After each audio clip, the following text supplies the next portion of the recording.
Muito bem, estamos de volta agora a esse nosso segundo bloco sobre banco de dados. Nós vamos ver agora, então, esse assunto aí lá na tela, os principais componentes de um banco de dados. A gente tem aí, em primeiro lugar, nós temos as tabelas. Extremamente relevante esse objeto aí, esse componente do banco de dados. Por que as tabelas são tão importantes assim? Porque é nela que nós armazenamos, de fato, os dados. Ou seja, elas são o repositório básico de dados. É um conjunto não ordenado de linhas ou registros, ou também tuplas, né, que é conhecido como tuplas, que são as linhas da tabela. Então, por que não ordenado? Porque aquilo que eu falei no começo. Os dados são colocados ali à medida que vão chegando, né? São inseridos na tabela à medida que vão chegando. Então, você não vai ficar ordenando, né, em ordem alfabética, ou em ordem de data de nascimento, ou em ordem de matrícula. Não, você vai colocando na medida que vai chegando, tá legal? Então, por isso que é desordenado. Olha aí o exemplo, como a gente está vendo aí, essa tabela vai acompanhar a gente aí em alguns slides. É o exemplo aí da tabela em que nós temos esse conjunto de dados não está ordenado nem por ordem alfabética, nem por gênero, nem por setor, nem por cargo. As tabelas possuem algumas estruturas que você precisa conhecer. A estrutura das tabelas ela é composta por linhas ou registros, ou, como eu falei também, tuplas, né, que são as tuplas. Tuplas é a mesma coisa que registro, que é a mesma coisa que linhas, que são um conjunto de colunas que compõem uma instância da tabela. Veja, a tabela em si, né, a representação da tabela, por exemplo, vendas, né, a tabela vendas. Essa tabela vendas, nós temos quantas vendas ali? Pode ter milhares de vendas. Cada linha vai ser uma instância do quê? De uma venda. Entendeu isso? E aí, naquela linha, nós vamos ter um conjunto de colunas, né? Que vai ser, então, os atributos, as características da venda. É um exemplo aí, tá bom? Como é o caso dessa tabela que a gente viu de setor, né? Nós temos ali, ó, vamos voltar lá para você lembrar, ó, rapidinho. Na nossa tabela aí, ó. Por exemplo, de funcionários, né? A tabela funcionários. Cada linha dessa daqui é uma instância de um funcionário, é uma instância da tabela funcionário, entendeu isso? Que é um conjunto de colunas, sendo que as colunas a gente vai falar mais delas daqui a pouquinho, tá bom? Então a tabela é estruturada dessa forma. Olha lá, portanto, né? Eu nem precisava voltar, tinha isso daqui, né? Isso aqui é a instância de uma tabela, né? De um registro. O registro é uma instância de uma tabela, tá bom? Muito bem. Nós temos ainda os atributos que compõem as tabelas. Os atributos também são conhecidos como colunas ou também como campos ou características de uma tabela.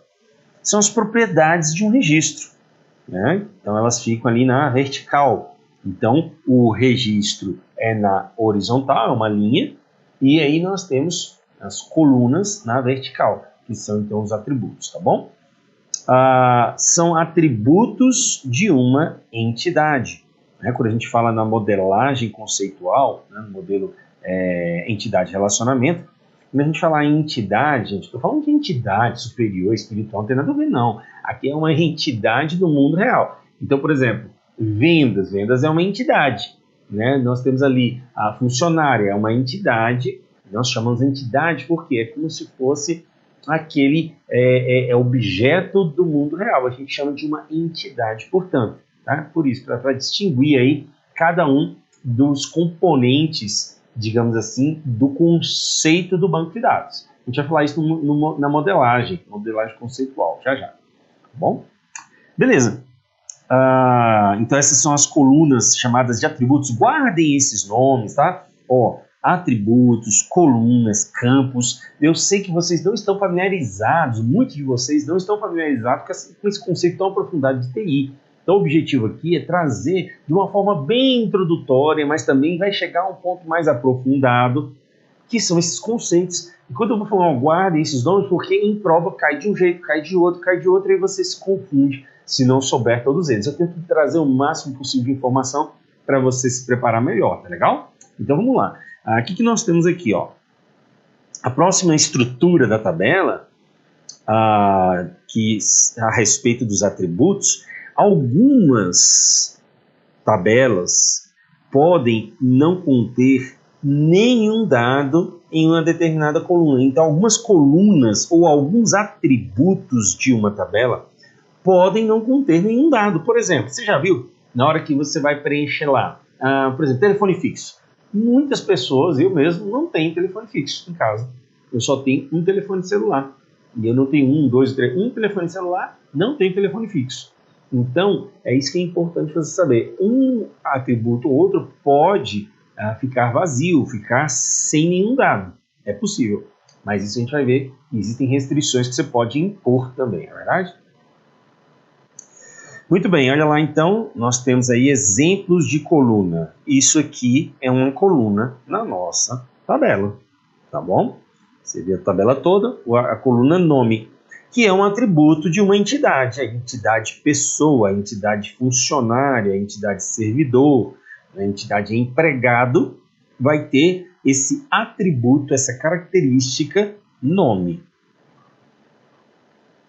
Nós temos também os tipos de dados, que são as categorias de cada atributo. Então, olha só que interessante. Ó, não sei se você percebeu, mas a gente chegou de uma visão maior, que era o banco de dados, aí restringiu para a tabela, aí restringiu para as colunas, né? Então, agora a gente está olhando dentro da coluna o quê?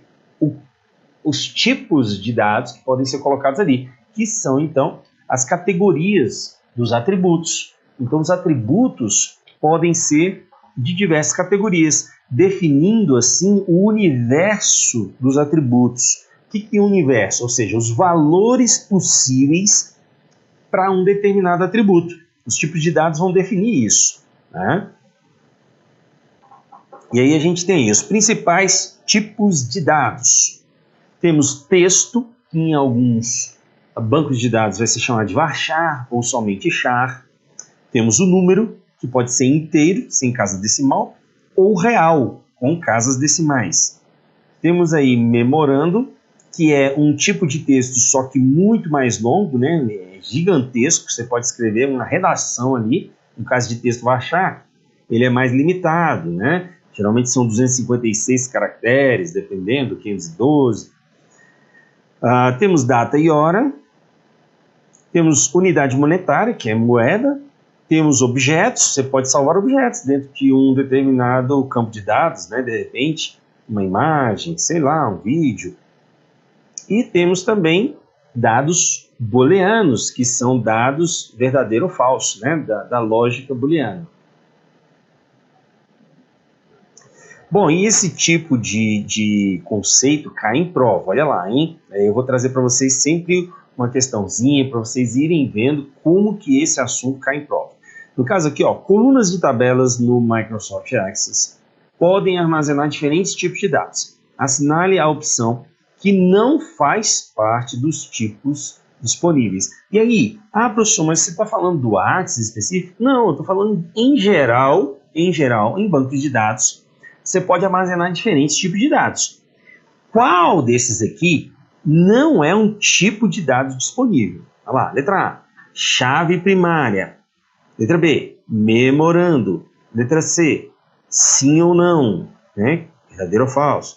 Letra D, texto. Letra E, moeda. Bom, qual deles aqui está fugindo um pouco dos tipos de dados que a gente conheceu, né? Às vezes pode ter um tipo de dado ou outro que a gente não falou aqui, mas nesse caso aí está muito claro para nós. Qual que seria? Seria a chave primária. A chave primária não é um tipo de dados, nós vamos ver já já. Chave primária é algo importantíssimo no banco de dados, né? É um tipo de restrição que traz para nós, que a gente vai falar sobre ela, e isso aqui cai demais em prova. A chave primária é a queridinha dos concursos quando se fala em banco de dados. Então, muita atenção à chave primária, que você vai precisar entender isso daqui, tá legal? Vamos lá para frente. Vamos então adiantando o conteúdo. Nós vimos que existe o atributo possui um determinado tipo de dados, mas aí você pode limitar os conjuntos de valores que um atributo pode assumir. Então você vai determinar que o domínio daquele atributo vai de tanto a tanto. Por exemplo, uma data, né? Começa em 1930 e vai até 2000 não sei quanto. Então, você pode limitar esses valores por meio de domínio. O domínio, então, é o conjunto de valores que um atributo pode assumir. Por exemplo, no atributo gênero, qual seria o domínio no atributo gênero? Aí nós temos masculino e feminino, levando em consideração apenas a genética, tá bom, gente? Sem ficar firulando aí. A escolaridade, você tem ensino médio, ensino superior, mestrado, especialização, doutorado. Mas de repente nesse caso, o domínio é esse, só médio, superior, mestrado, acabou. Cargo, qual é o domínio? Ou seja, qual o conjunto de valores? Analista, técnico, assistente. E assim vai, entendeu? Isso é um domínio, portanto. Domínio é muito específico. É aquele conjunto e dali não vai poder ter outro dado ali que eu vou escolher ou vou inserir. Por quê? Porque é limitado àquele valor lá. Se colocar um valor diferente, ele vai acusar, ó, não atende ao critério aqui. Então tá errado. Entendeu isso? Então fique esperto aí, hein? Domínio. Tudo isso tem a ver com o quê? Com atributo. Ó, o atributo é, portanto, né, a coluna ali, né, a característica da entidade, uma das características. Ele vai ter um tipo de dado. Por exemplo, se eu chegar e colocar lá masculino ou feminino, eu posso colocar ali, sei lá, o texto mesmo, masculino ou feminino. Então, um caractere M e o outro F. E assim, né? Isso vai ser o meu quê? O meu tipo de dados, eu vou definir, vai ser texto. Então, vai ser texto de um caractere. Então, eu já defini, é texto, o tipo de dado. Mas e o domínio? Se é um caractere, qual vai ser o domínio, portanto? Masculino, feminino, entendeu? Então aí limitou o que? O domínio. Então viu a diferença olha a diferença entre domínio e tipo de dado. O tipo de dado vai dizer qual é o tipo de dado que vai ser utilizado. Uma vez que você definiu qual é o tipo de dado, por exemplo, no sexo ali, né, no gênero, não era nenhum nem dois, não era nem sim nem não era número, né, foi texto. Aí a gente colocou lá, se for uma letra M ou F, vai ser texto de um caractere. Entendeu isso? Então é importante, poderia ser numérico também, né? 1 ou 2. Poderia ser booleano, 0 ou 1. E assim vai, tá bom? Muito importante entender aí a lógica desse negócio, tá? Beleza. Nós temos ainda mais sobre as tabelas. Essa parte aqui é muito importante, porque vem trazendo informações que são bastante cobradas em prova. Olha só. Nas tabelas, nós temos as chaves. As chaves são restrições de identificação e de integridade nas entidades, tá? Nas tuplas, nos registros daquela tabela. E aí nós vamos conhecer alguns tipos de chave, começando pela super chave. Não é que ela é mais poderosa, não. Super, pensa de grandes, tá? É um conjunto de um ou mais atributos, então veja aí, pode ser um ou mais colunas, que, tomados coletivamente, nos permitem identificar de maneira única uma entidade em um conjunto de entidades. Então, para que serve uma superchave? Uma superchave, ela pode ser composta de um único atributo, mas ela pode ser composta também de diversos atributos, tá bom? Só que qual a característica principal dela? É que quando ele é tomado em conjunto, aquele atributo, aquela superchave, quando é tomada em conjunto, aquela superchave vai identificar unicamente um registro de uma determinada tabela. Entendeu isso? Vai identificar unicamente, por exemplo, uma instância de uma determinada entidade. Aí a gente já falou numa modelagem, numa linguagem de modelagem conceitual. Você vai entender daqui a pouquinho o que é isso, tá bom? Muito bem, então tá um pouco confuso, professor. Não estou entendendo direito. Vamos ver então, olha só. Suponha a seguinte entidade, cliente. Né? Ah, professor, pode chamar de tabela? Pode, tudo bem. Cliente, tabela cliente, entidade cliente. Ela tem os seguintes atributos: nome, CPF, número de casa e CEP da residência. Tá? Ora, quais atributos eu posso escolher para identificar unicamente um determinado registro de um cliente? Por exemplo, se eu escolher nome, ele vai identificar unicamente o registro de um cliente? Vai identificar unicamente? Não, por quê? Porque existe uma coisa chamada homônimo. Então eu posso ter João da Silva, 300 João da Silva numa base de dados. Né? Cada uma pessoa diferente, eu posso ter, pode. E o que vai acontecer? Não vai identificar unicamente um registro, porque eu vou ter 300 João da Silva ali. Tá, então, e se eu pegar, por exemplo, e juntar nome com CPF? Que aí já é um conjunto de atributos que, tomados em conjunto, vai poder identificar unicamente. Se eu pegar o nome João da Silva com o CPF dele, eu vou identificar unicamente aquele registro? Vou. Aí eu identifico. Então, meu amigo, isso é uma superchave, que é o que a gente identifica aqui. Uma superchave, portanto, é esse conjunto, tá? De atributos. Então, ele tem ali um ou mais atributos que, tomados em conjunto, identificam unicamente um registro dessa tabela. Maravilha! Olha que beleza, muito bom isso, né? Ótimo. Agora vamos ver o seguinte, olha só que interessante. Nós temos um outro tipo de chave, a chave candidata. Essa daqui já começa a ficar um pouco mais complicadinha. A chave candidata é quando há mais de uma combinação de atributos para a identificação única do registro. Ah, meu amigo, é verdade? É. Olha só que interessante. Vamos voltar aqui. Olha só, a gente viu que nome sozinho não pode ser uma superchave, porque ela não identifica unicamente. Agora, se eu pegasse CPF sozinho, identificaria unicamente o meu registro? Sim. Então, CPF sozinho poderia ser uma superchave? Poderia, sem problema nenhum, entendeu? Tá bom. Agora, olha só. Quando há mais de uma combinação de atributos para a identificação única do registro, então eu chamo aquilo de chave candidata. Por exemplo, a chave candidata é uma superchave mínima. Como assim? Veja só que interessante. Eu não posso pegar a chave, superchave, e reduzir, tirar um subconjunto dela, olha que interessante, tirar um subconjunto dela e ainda ter uma outra superchave. Quando eu faço isso, então aquela minha primeira superchave não pode ser uma chave candidata.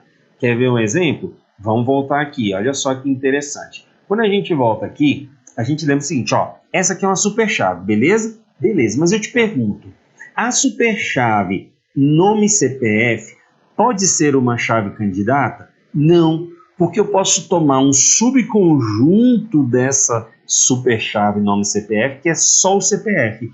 E ele pode ser uma superchave também, entendeu? Então, essa superchave inicial aqui não pode ser uma chave candidata, porque tem um nome, e aí se eu tirar o nome e ficar só o CPF, um subconjunto dessa superchave, ainda é uma superchave. Ou seja, ela não é mínima, entendeu? Essa superchave maior nome CPF não é mínima, então não pode ser uma chave candidata. Agora vamos lá. Além disso, uma chave candidata é candidata à chave primária, que a gente vai falar isso, vai falar da chave primária em seguida. Segura aí que eu vou falar já já sobre o que é essa chave primária. Mas para você entender lá na frente que a chave primária, ela é, na verdade, uma chave candidata que foi escolhida. E esse lance de chave candidata é apenas conceitual. É para você saber que pode ter mais de uma combinação de atributos para a identificação única do registro. Por exemplo, vamos lá entender o seguinte. Ora, mais uma vez, a nossa tabela cliente. CPF sozinho poderia ser uma chave candidata? Sim ou não? Ora, a gente viu que nome e CPF é uma superchave. Beleza. Mas eu posso reduzir essa superchave só para CPF. Essa superchave nome e CPF não pode ser uma chave candidata. Mas só CPF pode. Por quê? Porque ela é uma superchave mínima. Eu não consigo tirar dela um subconjunto. Então, CPF é, sim, uma chave candidata. Olha lá, marquei aqui. CPF é uma chave candidata. Mas eu vou falar mais coisa aqui. Olha só. Por isso que podem ter várias... olha lá. Há mais de uma combinação de atributos para a identificação de um registro. É uma chave candidata. Tem o CPF? Tem. Ela é uma chave candidata. Chave candidata. Beleza. Só que olha esse daqui agora, olha que interessante. Se eu pegar o nome, mais o número da casa e o CEP, olha aí, olha que interessante. Se eu pegar o nome, o número da casa e o CEP, eu vou ter também, isso daqui também vai ser esses três, tá? Esse e esse. Vão ser, então, outra chave candidata. Candidata a quê? Candidata à minha chave primária. Por quê? Porque eu te pergunto o seguinte. Eu consigo minimizar ainda mais essa chave candidata? Ou seja, ela é uma superchave mínima. Se eu tirar algum subconjunto dela, eu consigo transformar esse subconjunto em outra superchave? Não consigo. Uma superchave menor ou uma chave candidata? Não consigo. Por exemplo, se eu tirar o nome, vamos tirar o nome aqui, tá? Tirei o nome. Número da casa e CEP formam juntos uma superchave ou uma superchave mínima, que é uma chave candidata? Vamos ver? Olha só. Número de casa. Às vezes eu tenho o CEP, falei CPF, é CEP, olha só. Número de casa, casa 20. CEP, 70.200, tá? O CEP. Ora, dentro dessa casa, eu posso ter várias pessoas com CPFs diferentes morando nela. Vamos supor que eu tenha 3 pessoas lá morando. E essas 3 pessoas estão cadastradas nessa tabela cliente aqui. Aí, meu amigo, você já não tem como identificar unicamente cada um desses 3 registros, dessas 3 pessoas, só pelo número da casa e só pelo CEP dela. Então, esse subconjunto não é uma superchave. Eu fiz um subconjunto. Quando eu tiro um subconjunto e consigo fazer uma superchave, aquela superchave maior não pode ser uma chave candidata. Só que nesse caso eu não consegui fazer uma superchave desse subconjunto. Então, meu amigo, essa é uma chave candidata. Entendeu isso aí? Isso é muito importante. Fica um pouco complicado. O que você vai fazer? Vou voltar e vou assistir de novo, professor. Exatamente. Porque é isso. Então vamos lá. A superchave. A superchave, né, é aquele conjunto de atributos, pode ser um ou mais atributos, que, veja só, é importante você saber o seguinte. Toda chave candidata é uma superchave. Mas nem toda superchave é uma chave candidata. A gente viu o primeiro exemplo da superchave com o nome CPF. Aquilo é uma superchave. Aí eu te perguntei, é chave candidata? Não, porque eu posso tirar um subconjunto dela, eu tiro o nome fica só o CPF. CPF ainda é uma superchave mínima, que eu não consigo tirar mais subconjunto. Então, essa sim é chave candidata. Então, eu tive duas superchaves, uma maior e o subconjunto dela. A maior não pode ser uma chave candidata, porque ela não é mínima. Quando eu minimizei ela e ao máximo, aquela superchave mínima, ela sim pode ser uma chave candidata. Bem complexo esse assunto, é difícil de entender, mas entenda essa explicação. Aí, trazendo para a nossa realidade, eu peguei aqui um conjunto de 3 atributos. E os 3 em conjunto, juntos, formam uma chave candidata. Por quê? Porque se eu tirar qualquer um deles, eu não consigo tornar uma superchave mínima. Porque ela já é a superchave mínima. Porque as 3 têm que estar juntas. Se eu tirar qualquer uma delas, já deixa de ser uma superchave. Lembrando, hein? Uma chave candidata é uma superchave, hein? Então, isso que você tem que entender. Então, essa chave candidata, que é essa superchave, ela já é mínima. Eu não posso tirar nenhum atributo, senão ela deixa de ser uma superchave. Entendeu? Beleza, então, ó, olha a diferença entre superchave e chave candidata. E aí eu te falo, e o CPF aqui? Eu lá no começo dessa explicação aqui, eu mostrei que a chave candidata, que CPF é uma chave candidata, e outra é também uma superchave mínima, com um único atributo, CPF. E essa outra aqui, ó, também é uma superchave mínima, só que ela tem 3 atributos, tá? Tem 3 atributos, mas ela é mínima, ela não consegue ser menor do que isso. E aí eu posso escolher, qualquer um desses daqui pode ser a minha chave primária, a chave candidata 1 ou a chave candidata 2. Beleza? Beleza.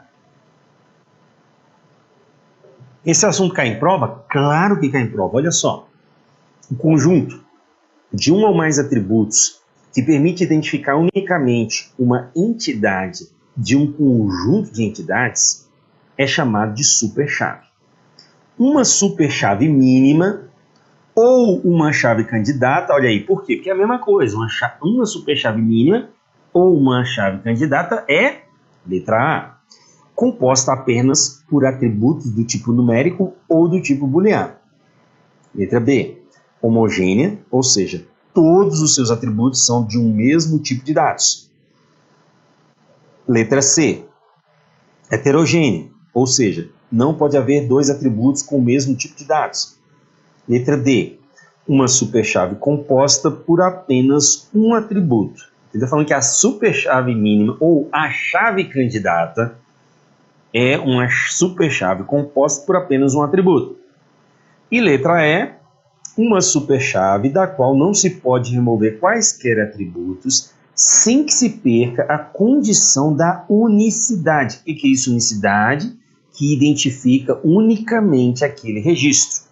Vou dar aí a resposta. Se você quiser dar pausa e ler com mais calma, fica à vontade. Uma resposta? Você já sabe qual é a resposta, não é verdade? Letra E. Uma superchave da qual não se pode remover quaisquer atributos sem que se perca a condição da unicidade. Olha só, por que a letra A está errada? Em nenhum momento existe essa restrição de que tem que ser de um único tipo, apenas um tipo numérico ou booleano. Já está errado então. Outra, não há necessidade de ser homogênea ou não é obrigatório ser heterogênea. E outra, uma superchave composta por apenas um atributo? A gente viu que não, porque a gente acabou de ver que a superchave mínima do exemplo anterior era nome, número da casa e CEP. E ela era composta o quê? Era uma superchave mínima de 3 atributos. Por outro lado, e é uma chave candidata. Por outro lado, somente o CPF é também uma superchave mínima de um único atributo.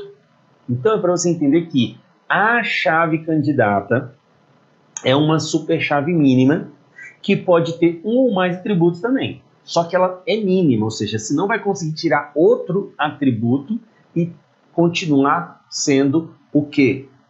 Uma superchave. entendeu? Porque superchave tem que dar unicidade ao registro. Se você tirar um atributo e aí deixar de ser único o registro, sem conseguir identificar unicamente o registro, deixa de ser superchave, portanto. Tá legal? Entendeu o conceito de superchave e chave candidata? Isso é muito importante, você precisa saber. Olha mais uma questão aí, ó. Isso cai, olha lá. Considerando os conceitos de chaves primárias e candidata, bem como o conceito de superchave, empregados em banco de dados relacionais, é correto afirmar que uma, letra A, chave candidata, pode conter apenas atributos do tipo numérico. Muito parecido com o anterior. Já vou dando a resposta aqui que a gente já fez. Errado. B, uma chave primária não pode conter atributos do tipo caractere. Errado também, porque a gente viu que a chave primária é uma chave candidata. E a chave candidata pode ter vários atributos, dentre eles atributos que tenham texto. Letra C. A chave primária pode conter apenas um atributo. Já vimos que não também. Letra D. Superchave pode ter um maior número de atributos do que uma chave candidata. Ó, interessante isso daqui, ó. A gente viu o quê? Que a chave candidata é um tipo de superchave, que é a superchave mínima.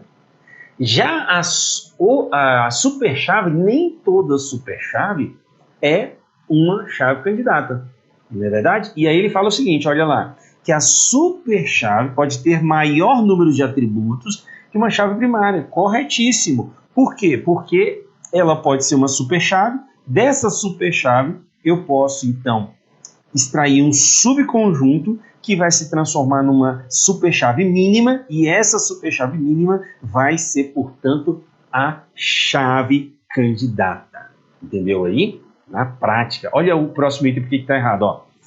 Letra E. Superchave pode ter um menor número de atributos do que uma chave primária. Ó, cuidado. Por quê? Porque chave primária é uma chave candidata. E a gente viu que uma chave candidata é uma superchave mínima. Então, uma superchave não pode ter menor número de atributos que uma chave primária, porque ela, para ser uma chave primária, ela tem que ser uma superchave mínima, ou seja, o menor número de atributos possível ali, tá? Beleza, então? Muito bem. Nós, para fechar esse assunto, só falando aqui, as tabelas, elas também têm, né? Voltando aqui ao assunto de tabelas, estrutura da tabela, a gente viu as chaves e agora nós temos os índices. Os índices são o quê? Componentes que aceleram o acesso às linhas da tabela. Então, para você pegar, é que nem um índice lá de um livro. Você, para saber um determinado capítulo, você vai no índice, vê que aquele capítulo está em tal página, pega lá e abre na página. Se bem que hoje em dia o pessoal nem abre livro físico praticamente, não é verdade? Então, essa é outra estrutura da tabela, os índices, portanto, das tabelas. E aí, ó, a última questão para a gente ir para o intervalinho aqui. No Axis são componentes de uma tabela. E aí, gente, ó, não precisa ser necessariamente do Axis, tá? Mas pensa bem, ó, registro, a gente acabou de ver, campos, índices, chaves. Letra B, campos, chaves, índices, formulário, faz parte da tabela? A letra C, índices, registros, formulários, chaves. Formulário de novo? Não, formulário não tem nada a ver com a tabela aqui. Letra D, chaves, campos, registros, formulários. Não. Formulários, índices, não. Então, o que é? Letra A, registro, nós vimos, que é a tupla. Campos, que são os atributos. Os índices, que fazem, então, a organização em termos de acesso. A indexação é para acesso mais rápido. Desde que os registros na tabela, eles são desordenados. Mas o índice, a criação de índice para uma determinada tabela, se torna o quê? Torna uma forma organizada de acessar a tabela. O índice, ele é algo relacionado à tabela. E as chaves que acabamos de ver, portanto. Certo? E aí a gente vê, né, a presença de índice e chave primária na tabela, por exemplo, um exemplo aqui para a gente que é no Axis. No Axis, quando você cria uma tabela, ele já cria automaticamente para você a chave primária, né, com um campo que é um campo específico alfanumérico, e com os outros campos que você for criando. Mas aqui a chave primária é automática e traz para você, então, uma autonumeração que a gente vai falar sobre isso já já, que é um outro tipo de chave, tá legal? Beleza, então, a gente vai falar, então, sobre isso no próximo bloco. Se você teve alguma dúvida, você deixa no seu fórum de dúvida. Avalie aí, bacana, se você está gostando dessa aula. Deixe o seu comentário, muito importante para mim, saber o que você está achando, o seu feedback a respeito dessa aula, tá legal? Vamos para o próximo bloco? Vamos lá!